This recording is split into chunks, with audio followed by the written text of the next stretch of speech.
So this guy likes to secretly set things on fire. He also just happens to be a firefighter.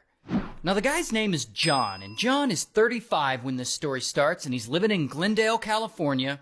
But John has a big problem.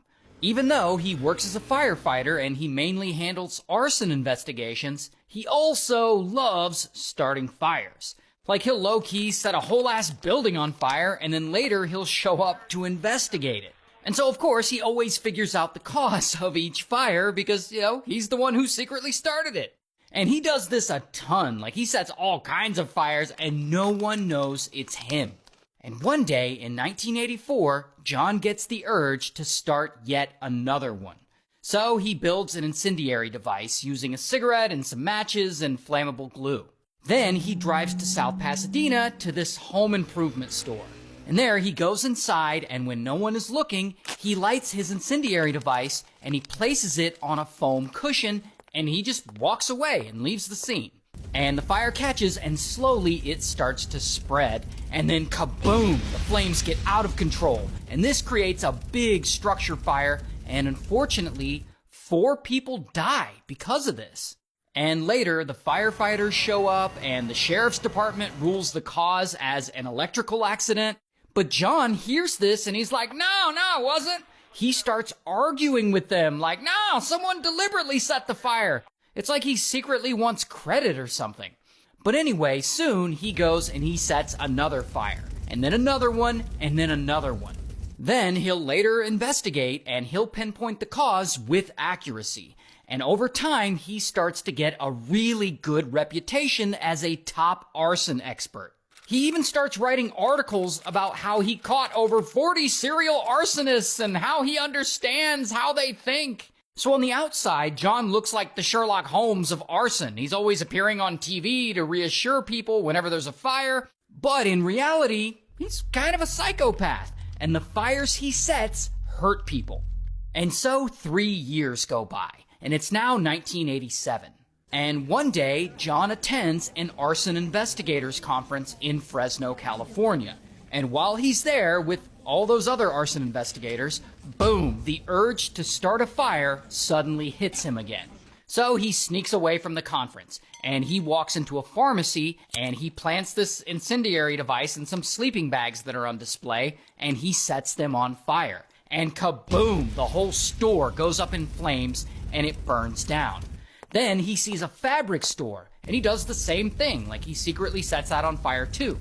Next, he drives to a nearby town, and he sees another pharmacy and a fabric store, and he sets those on fire as well.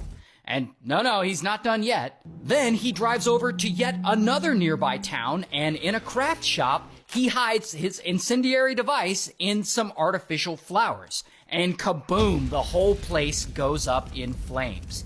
So he sets 5 fires in one day.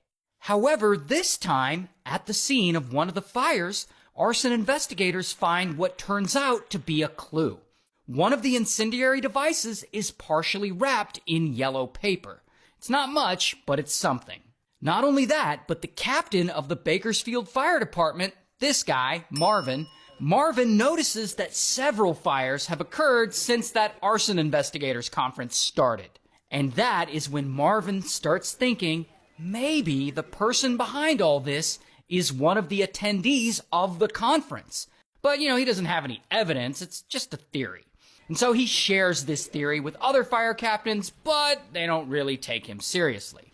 So Marvin has to let this theory go, and the case goes cold. Now, here's where the story gets really crazy.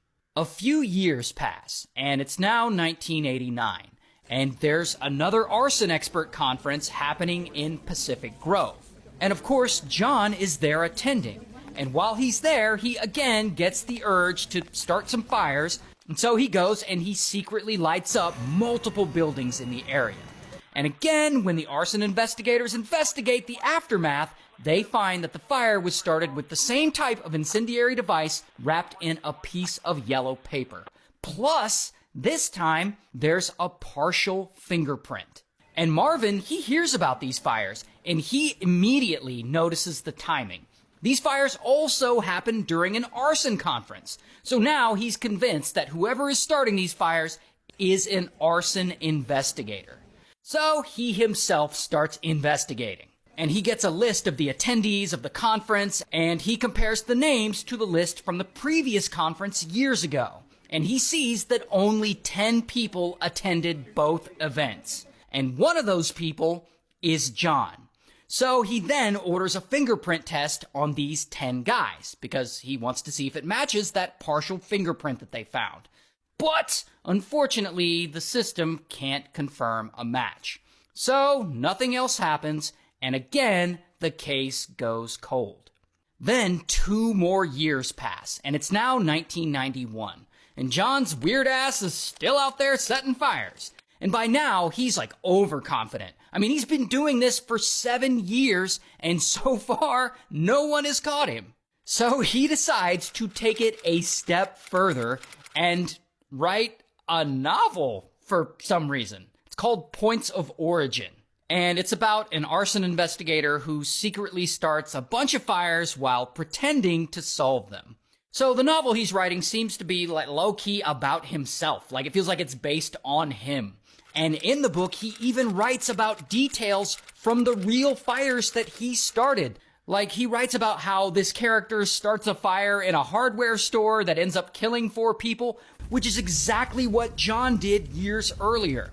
Also, the character in this novel is sexually aroused by setting these fires. So, I don't know if John is also like that or what, but ew.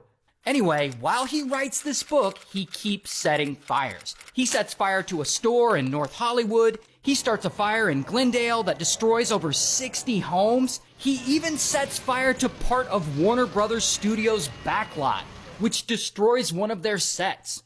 Now, at this point, John, he's set a bunch of fires throughout his career. Some estimates say that it's several hundred. Some estimates say that it's more than 2,000. It's hard to get an exact number of how many that were caused by him, but it's a lot. And so far, no one has caught him, so it looks like he's just gonna keep getting away with it. Until... Now, at some point, the fires have become too frequent to ignore. I mean, it's gotta be the same person behind all of them. So, a special task force is created to find whoever's behind these fires. And this task force decides to retest the partial fingerprint found at the craft shop fire years earlier with a newer, more advanced system. And this time, boom, the fingerprint has a match. John. And the investigators, they don't believe it. Like, they think surely John must have accidentally contaminated the evidence. Like, there's no way he's the guy. But then they investigate more, and they discover that there's no way he could have contaminated this evidence. So they start tracking him. Like, they literally place a hidden tracker on his car. And they monitor him, and slowly but surely, they start piecing all this evidence together. And they question John's supervisors. And that is when one of them mentions that he has written a novel, and that he's been trying to sell the manuscript to get it published.